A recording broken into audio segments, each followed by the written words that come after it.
Hi everyone, hope you're all doing good. Right, this is the third round draw for the 26th edition of the Tapology Lucky Bastard Game. In this round, there are eight of you left in it. So just quickly go through those names, remind ourselves who the eight remaining Lucky Bastards are. Once the Excel sheet loads, of course. And probably been about 10 minutes or so because it's taken me 45 minutes just to get up to the stage where I've managed to get all of this set up, all the Tapology, Excel, and Zoom all working together. There we go. That's loaded faster than I was expecting.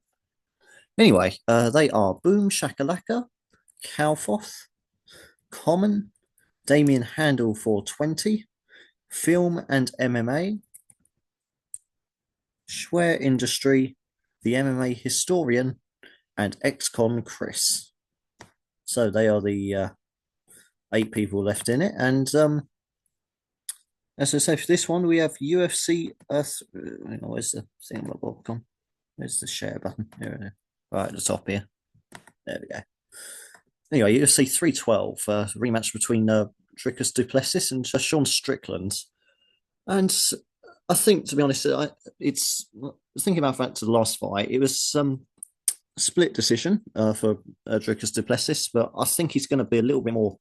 I think a little more dominant in this one. I think part of the reason it went the distance was because of Sean's defense. It's I suppose what I'm trying to say is basically Duplessis has a very awkward striking style, and Strickland is a very effective defense, and those two combined sort of cancelled each other out. But I think to try and make it a more one-sided fight, I think Duplessis will need to, or he should be trying to take it to the ground a little bit more. Because I reckon he's better on the ground than Strickland is, and I can't see him scoring an awful lot of damage through strikes, given how good and effective his sometimes criticised as boring defence is, but it's effective. So I think if Duplessis gets this one to the ground, try and find a submission, I'd say about the third round, but we'll see. Let's see how that one plays out. But of course, you're not here to listen to my rambling. You're here to see who you're getting matched up with in the Lucky Bastard game. So first up, Boom Shakalaka. Let's see who Boom Shakalaka is going to be drawn with once this page loads again.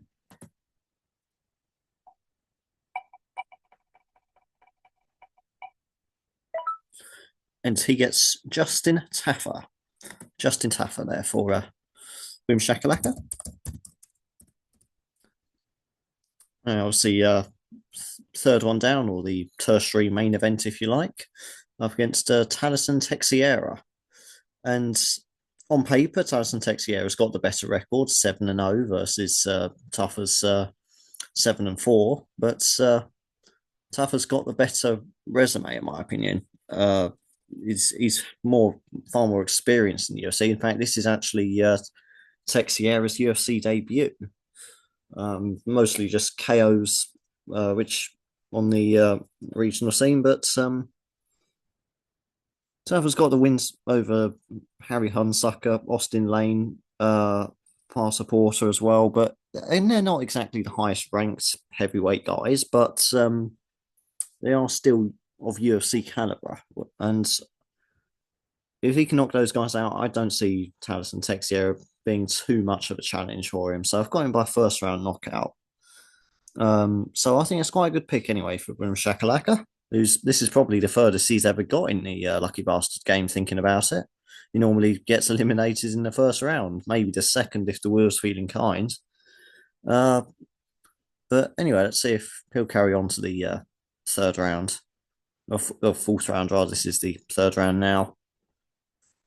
Anyway, moving on to Calfoth. Calfoth is next.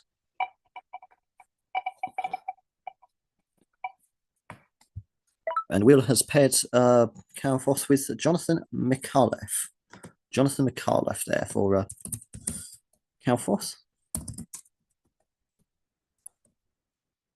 Probably not spelled out right, but Mikhailov did. That's a lot of Fs. Anyway, another Australian fighter. I mean, obviously, his card is from Sydney in Australia, so there's quite a few lot of hometown fighters on the card. Uh, he's up against Kevin Josset, France, and I've got Kevin Josset to win this one by third round submission. Um, good technical submission artist, and he's already proven himself a few times in the UFC, three times now, I think. He did get KO by Brian Battle last time out, so it's a little bit of a rebound needed for Kevin Josset. But as for Mikhailov, who's I suppose I should be focusing on a bit more, seeing he's the one that Kalfoth got drawn with. This is his UFC debut. He got submission win in the Contender Series, but of that, he's really just been fighting in Hex, which is an Australian regional promotion. That and Eternal are probably the only two major Australian ones there are, really. But I'm going to side with the guy that's got big UFC experience or UFC caliber over somebody making their debut, even if they are the hometown favourite. Maybe though, if you can pull it all the way, make it last the distance, maybe a bit of hometown favouritism from the judges. Shouldn't be a factor, but it is. So certainly not an impossible one, is what I'm saying. It's I don't fancy him personally, but it's not impossible he could find a way of getting a win, maybe via the judges. I think most likely if he is going to win. Right, one of our debutants, Common, is next. In fact, both the debutants for this game have made it all the way to the third round. So obviously the wheel is taking kindly to him. Let's see if his streak continues. Might come to an end because he's got Anshul Jubli. Anshul Jubli there for Common. Won't have to wait very long for this one to find out his fate because first fight on the card up against Quinlan Gakild, I think it's pronounced. Quite an unusual name. Anyway, quite frankly, I'm trying to sort of dress this up a little. Should think how I'm going to word this, but he's yeah, no, that's like he's had a couple of fights in the UFC. I suppose that's the best we can say, but got KO by Mike Breeden last time out, which just Mike Breeden isn't really the highest level of opposition. So after that performance, I'm kind of wondering how far he can go in this UFC run. And yeah, I think Quillan Scalard, even though this is only his debut, he's looked better on the Contender Series, and he's basically been knocking out everybody else on the regional scene. And I can't see this one being much different, to be honest. I think Anshul Jubli is probably the same level, same caliber that Scullid has been knocking out previously. So gone with second round knockout there. So that might be where Common's run in the Lucky Bastard game comes to an end, unfortunately. But who knows? Maybe a bit of an upset will happen. Right, Damien Handel 420 next to face the wheel. Once it loads, anyway. I mean, I know from your point of view, you're just constantly looking at the wheel, but I'm constantly going back and forth between the Excel sheet and this, hence the delay. All right. Anyway, once it comes up again, Damien Handel, and here we are. So let's see who Damien Handel's going to be paired with. And he gets Cody Steele. Cody Steele for Damien Handel, 420.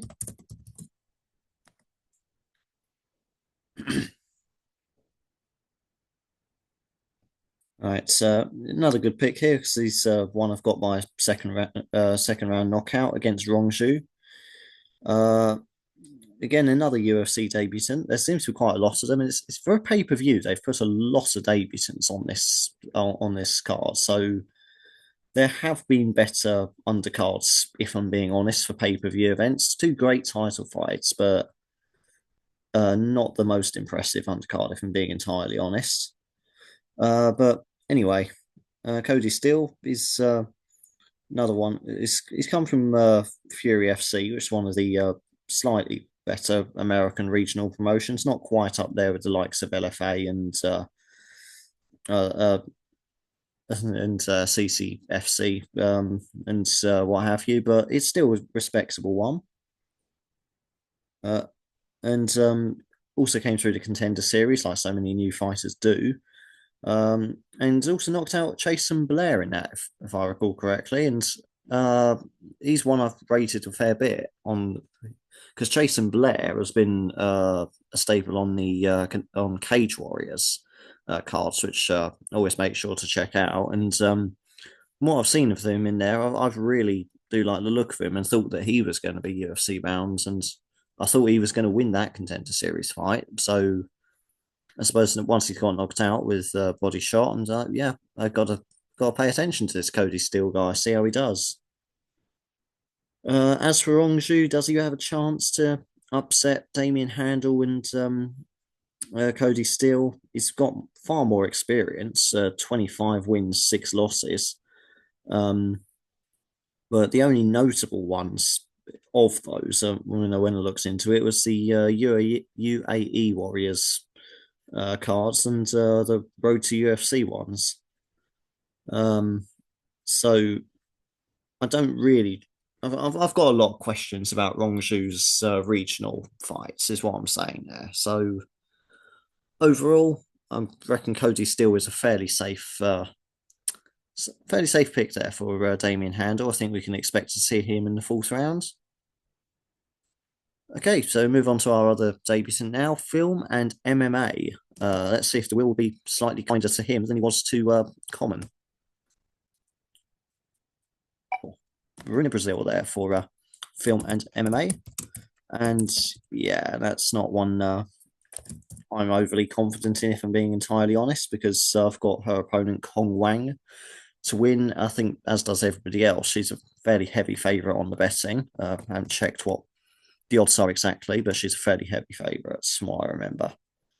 Um, only had two UFC fights, but that's already in her career. But I suppose that's quite impressive, really, when you consider she's only 6 wins, 1 loss. But then again, the UFC were very desperate to try and get as many Chinese fighters as they could in the promotion at one point. So I don't know if she'd have had the opportunity in another era of MMA to get into the UFC as quickly as she has.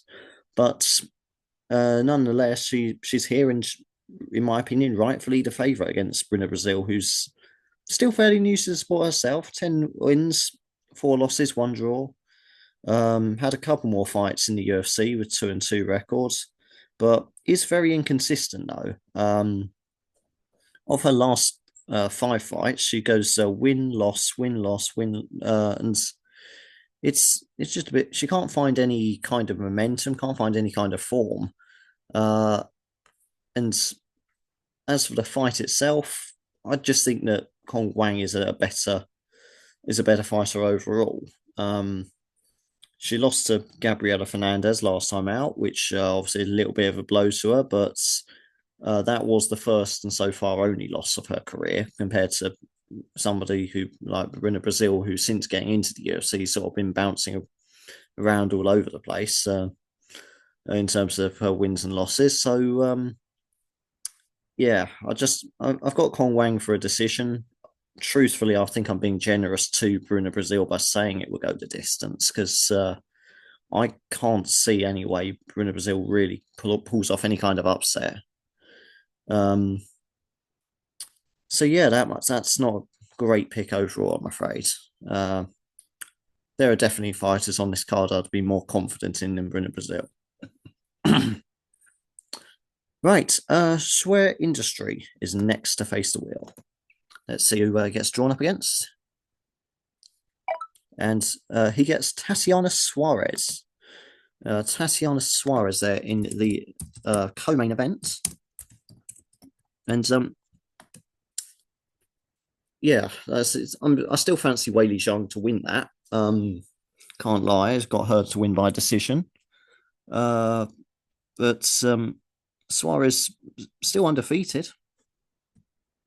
what the hell's going on with my computer here? What's this about? Move my mouse away from whatever. Fuck that. Okay, everything seems fine with that. All right. Okay, so computer just went a bit funny there. Some random alert thing pops up. All right. Anyway, Tatiana Suarez still undefeated in her own career, 10-0. Very good submission artist. Submitted Jessica Andrade, Montana De La Rosa, and Alexa Grasso.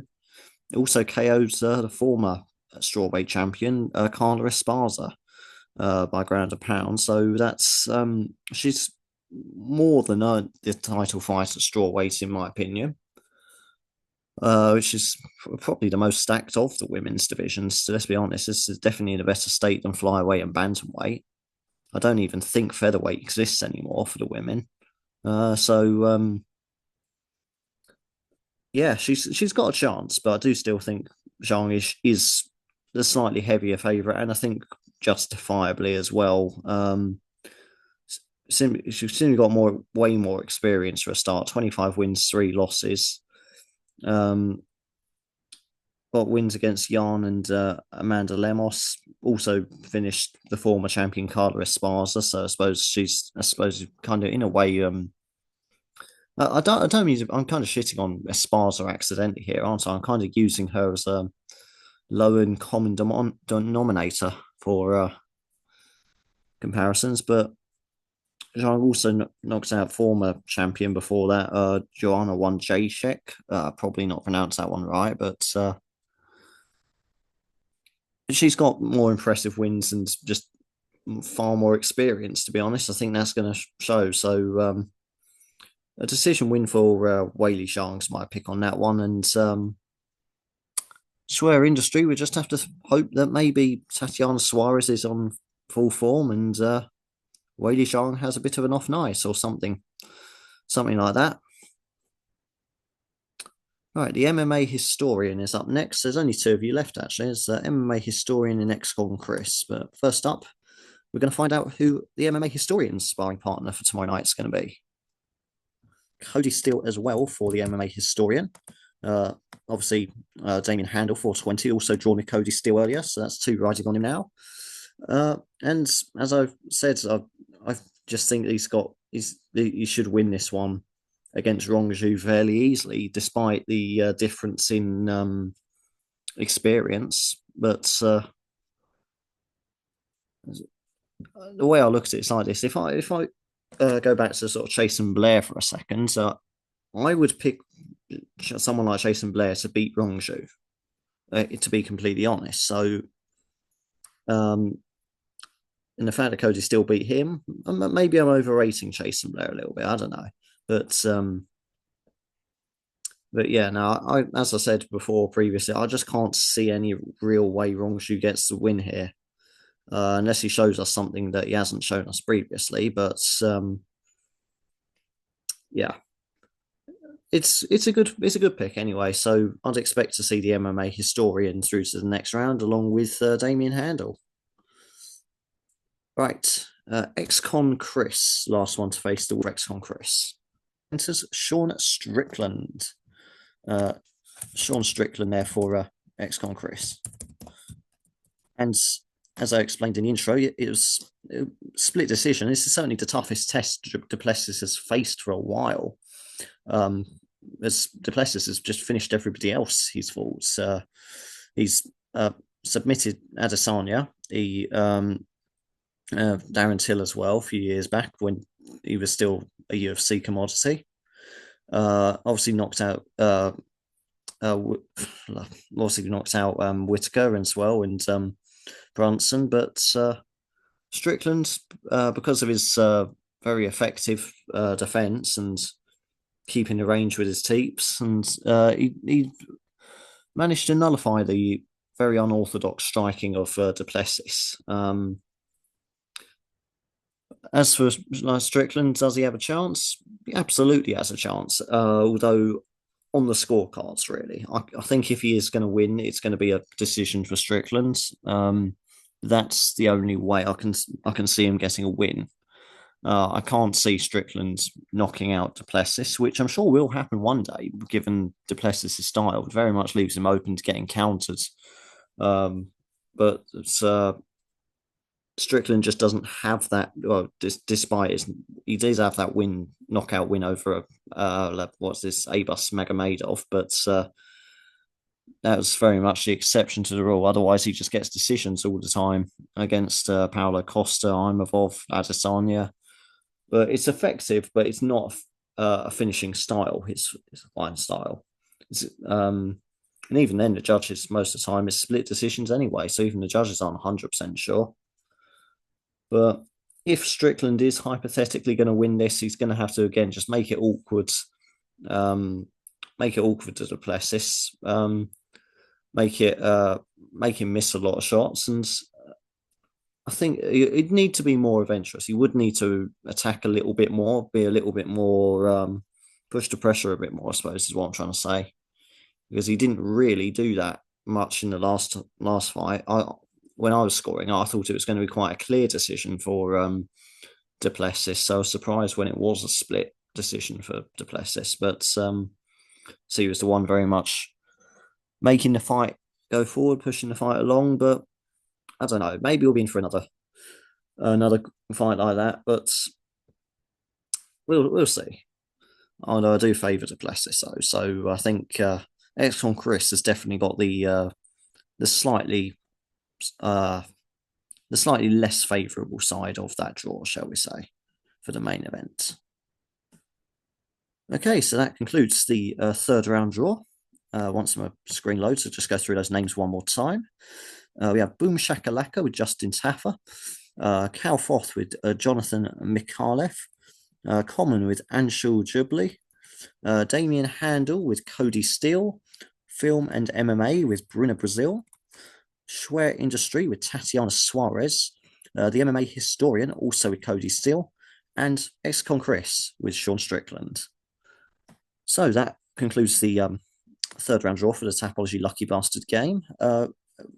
And we'll just see how many make it through. I reckon maybe 3 or 4, so probably another 50% ratio going through would be my prediction for this one. But all it leaves me to say anyway is good luck to you 8 lucky bastards still in this. If you got any bets on this card, good luck with those. And just good luck in life in general and with your Tapology picks. But let's find out who goes through in about 23, 22 hours time, something like that. But until next week, so long for now.